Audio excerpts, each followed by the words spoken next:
Hey everybody, welcome back to the next episode of the story of the Great American Adventure, traveling around the country in my Chevy van.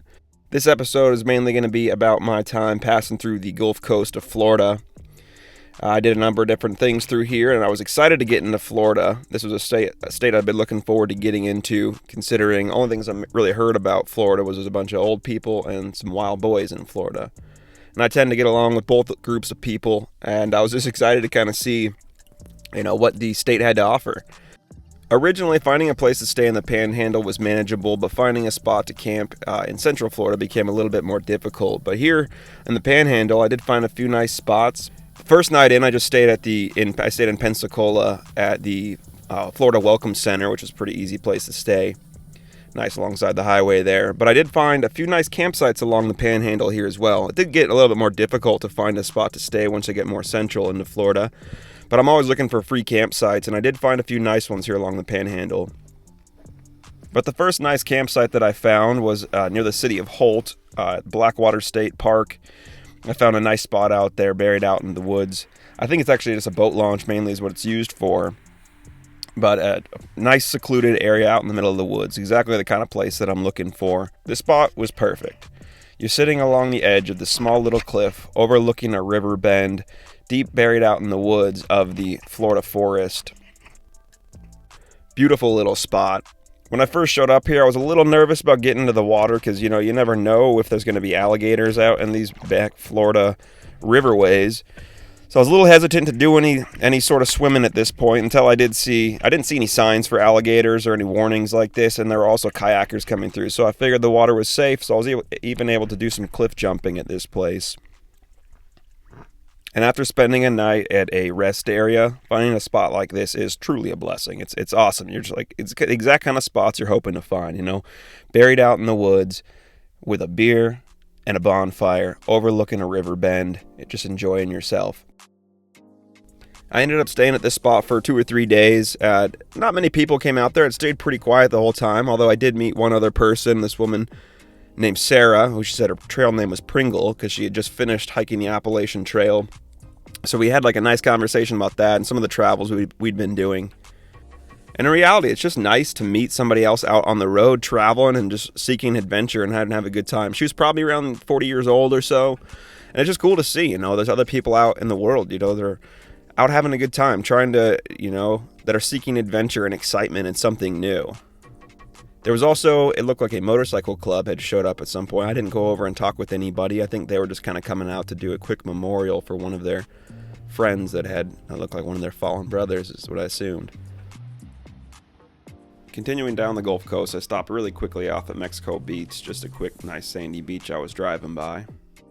This is one of the reasons I was looking forward to going to Florida also, was the nice weather. I had just left Austin where it was like it got like a massive snowstorm and everything was frozen. So I was excited to get down to a place that was warm and sandy, and ended up finding another place that was another great place to stay. This one wasn't quite as nice as the spot at Blackwater State Park. This is a place from the sign that I saw, it was called Turtle Landing, but if you're looking to find it on a map, it's called Butcher Pen Landing. I ended up just staying here one day. It's near the city of East Point. It was a good spot too. It was definitely a little bit even more secluded than the first.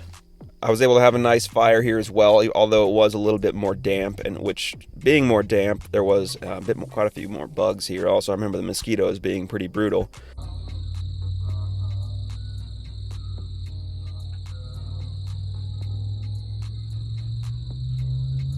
There was another guy here as well, but I could tell when I first pulled in that he didn't really want to be interacted with, so I kind of just kept my distance from him. And I don't know if this is one of these Florida wild boys out here tweaking or what, so I just let him do his thing. And normally it's nice if you show up to a campsite just to get away with somebody, just to know, like, hey, what's up? I'm not a murderer. You're not a murderer. Cool.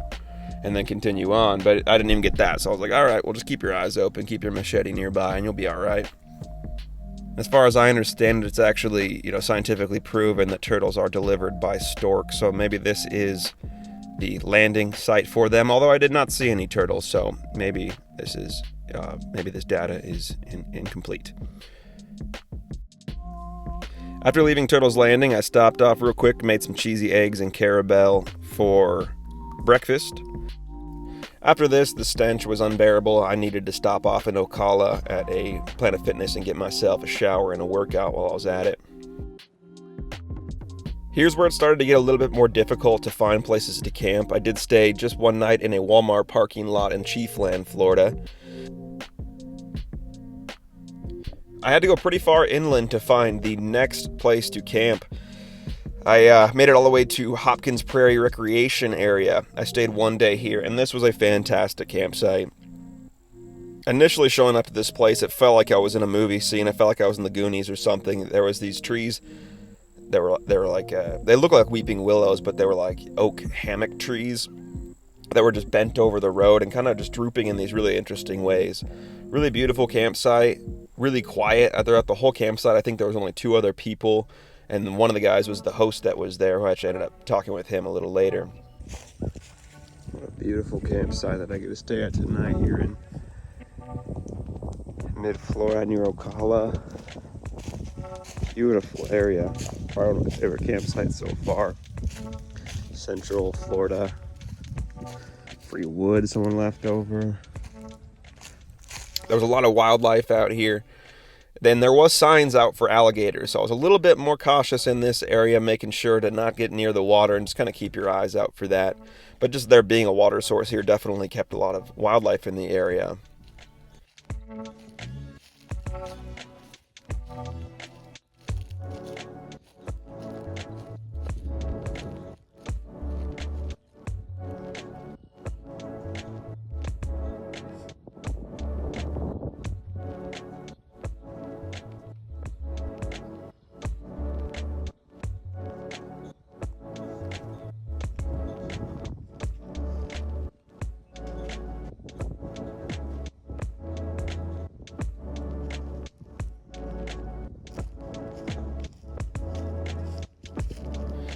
I ended up heading over to the host's campsite and talking with him a little bit and going into his camper and just kind of talking about the travels, what we've been up to and what's going on. He ended up showing me this logbook that he had made, this of all the campsites he's been at. He's been traveling for over a decade, and he had this massive list of all the places he'd stayed, all the different, how many sites they had, all the amenities they had, the price of them. It was a pretty impressive logbook that he had. I'm not really sure how that'd be useful to anybody else other than him to have this cool document, this thing that he made, but it was still an impressive thing that he'd put together. Like, this is wild. It's kind of just proof of this guy's, adventures, and like it's a nice log that he can look back on, and if he needs a resource that he can look at and reference any place you need to go, here's all the options of places to stay, the prices. They got, bathroom facilities or vault toilets or whatnot. He had the full list of all of it. This also looked like a really beautiful spot to try to get some nice photos. So I set up the tripod and started to do a little photo shoot to try to get something that was worthwhile. And I ended up finding one that turned out really nice. You did have to pay for the campsite. I think it was like $10 a night.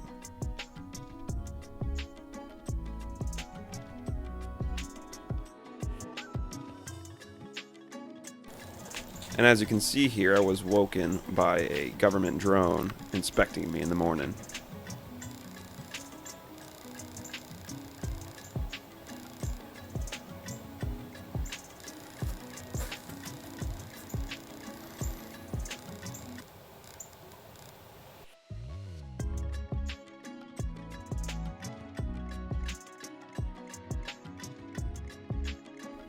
After heading back over to the hosts and saying my goodbyes, I continued on my way, and I just wanted to have a nice day of safe, calm swimming. So I went over to Fort McCoy, where they had a nice swimming area, and it looked like they had some good hiking trails as well. So I hopped in there and cooled down a little bit and was able to just, enjoy swimming in a nice, beautiful, sunny area.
After swimming, I went over and checked out some of the birding trails and just went for a walk through there, and nothing too crazy out there. I didn't see, anything too insane other than, birds, but that's what it is. I'm not even sure if they're birds, actually. They're either birds or they're government robots. It's one or the other.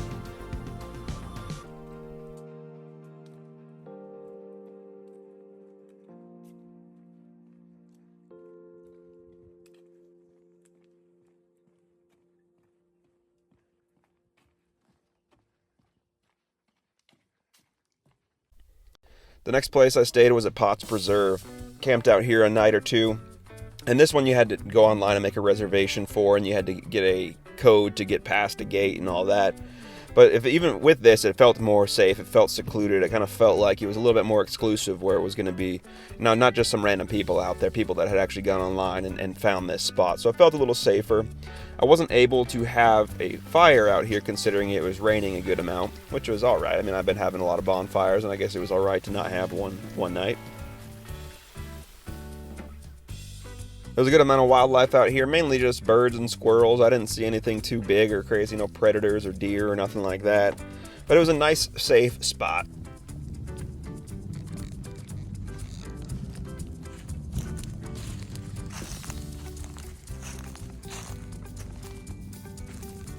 While I was here, I did do a little food prep also, and the food that I was eating at this time, it was just like, I was cooking up my beef, or I was cooking up just a big bag of rice that I'd throw cans of carrots and green beans and corn into, just so that I just throw it into a bag, and I just have this bag of starch and veggies to snack on whenever I needed to. And then I'd have a separate bag of the meat also, or like not even a bag, I had it I think just in a Tupperware. After leaving Potts Preserve, I wanted to do something that was completely new and completely unique, so I went over to a place that had been recommended to me by some friends to go kayaking with manatees. I went to this place called the Kayak Shack in Weeki Wachee Springs, near the city of Spring Hill, Florida. It was a completely new experience. I'd never seen manatees before. I hardly even kayaked. So I was excited to get out and take this new route and kind of see what new experiences were along the way. I ended up taking the longest route possible, and a lot of it, at least obviously on the way there, a lot of it was upstream. So it was an extremely intense workout. I got all the way to the end, to a point that eventually it said you can't, no more vessels beyond this point, so I suppose this is the time that I need to turn around. There was a good amount of wildlife around here. I saw a number of fish, saw turtles, a few birds, obviously manatees and some woman manatees, some kid manatees, but yeah, there was a lot of different wildlife, and this was definitely an experience worth your while. And here I think I'm just going to turn up the music a little bit, and you can kind of get a feel for what it was like cruising down this river.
On the way back, I did meet some local people. On my way downstream, which is a nice little easier route back, I met these people that were in a boat, not in a kayak, but in a boat with a motor and all this. And they had I ended up talking with them, pulled my kayak over, and took a few shots of Jaeger with them, and smoked a joint with them. And it was good, just like hanging out and talking with the locals and kind of meeting some friendly people that seemed like some young kids that were just having a good time. Young kids in early 20s. Just enjoying themselves. It was just nice that they were open to having an outsider come join them, because it's a lot of people when you're traveling around, you think everyone's going to be super interested in like meeting you and talking with you, and maybe this is just my experience, but a lot of people they're kind of doing their own thing. They want to stick with their friends, with their family, and they're not really looking to have another outsider come in. But these people were open and willing to spend a few hours with me, or maybe spend an hour or so with me, and I was able to spend an hour or so with them. After taking a few shots and smoking a joint with these people, the ride back was actually more enjoyable. It's a little bit more stressful, but it was more enjoyable. You can see probably from some of the goofy smiles on my face. But it was nice getting back. I was ready to figure out where I was going to be camping that night. And this is what I'm going to be ending on this episode, is going to be my experience camping out this night. This night I stayed at a rest area alongside the highway. That seemed like the only place that was really available that was somewhat close, and the sun was starting to go down, so it was time to find a spot. And it felt decently safe. I parked over there, pulled out my little table, my stove, and started cooking up some sausages for dinner. And I could see this guy that was probably like 7 or 8 parking spots away from me, kind of eyeing me and looking at me. I don't know what's going on with this guy. And a couple minutes in, he comes over and backs his car out, pulls in like a spot away from me, and starts talking with me, and just asks basically if he can use my stove because he wants to cook up some beans. I could tell this was a weird kind of twitchy guy. So I was being careful and just realizing, let's just be friendly with this guy. And he seems like a friendly enough guy. Seems weird, but he seems friendly. So at some point in this conversation, we ended up, he's telling me what he does for work. And he was saying that if you wait here, if you keep your eyes open, there's going to be a white box truck that comes through this, should be coming through this area in in an hour or two. Or maybe if you look around 2 or 3 in the morning, if you keep your eyes out, you might see this box truck and you can get over there. And we'll just say this man was a purveyor and provider of the ladies of the night.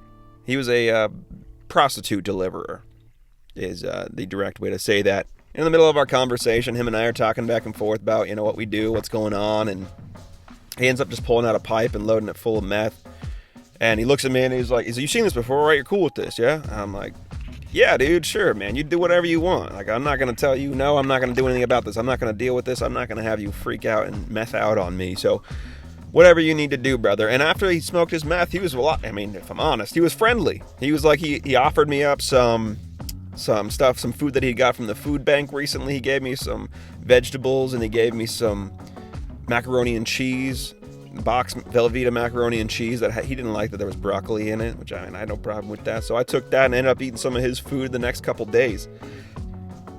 To me, this is great. It's like, what an experience getting into Florida, meeting some meth head prostitute delivery alongside the highway, and friendly enough guy. He gave me some food. It's like you can't go much wrong with that. On that note, I will be ending this episode and continuing on the next episode of my time into Tampa, where I saw an NHL game, camped out on a bridge, stopped off at a few beaches in the Siesta Keys, and made it all the way down to the Everglades. So that's going to be what the next episode is about, continuing on my time through Florida. So keep your eyes and ears out for that. And I will say, it's helpful to me if anybody listening to this right now, if you leave a comment, positive, negative, neutral, whatever it is, I don't care. But if you leave something, it's actually really helpful for me to want to feel like this. So this is actually hitting somebody's ears, and it's worth continuing on and doing the next episode. So any reaction you had, any questions, comments, positive, negative, good, bad, whatever it is, neutral, I don't care. Just put it in there, and that'll encourage me to get the next episode out quicker than a year in between these. So other than that, thanks for taking the time to listen, and I hope you enjoy the rest of the day.